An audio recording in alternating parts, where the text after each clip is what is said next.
Tonight, the U.S. Secretary of State Marco Rubio is calling for new Cuban leaders, with the island experiencing its third nationwide blackout in 4 months. However, Cuba's current leaders are at least partially blaming President Trump and his oil blockade for the problems there. George Solis reports from Cuba now.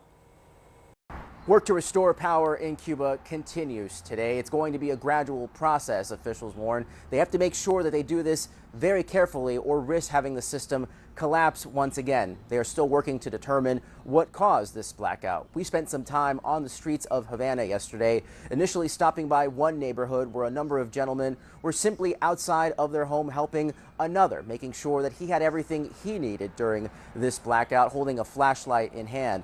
Once the sun set, we stopped by another neighborhood and spoke with one family, Yesabel Garcia's family, who was in the dark, lighting her living room with a bike light and cell phones, telling me she has had to learn to adapt to this new reality, making sure that she has enough food to survive just the day, because they cannot risk buying food every single day and risk having it spoil in the fridge. She said it's been very difficult for her family and so many others in these communities. She certainly looks after her own and her neighbors, saying they can rely on even something as simple as a cup of sugar to get through these hard times. They are, of course, hopeful and praying that conditions begin to improve, especially as there are these renewed conversations about possible partnerships between the U.S. and Cuba. Of course, many have that cautious optimism and wait to see what will further happen as President Trump continues his discourse about his relationship with Cuba and possible next moves here. But again,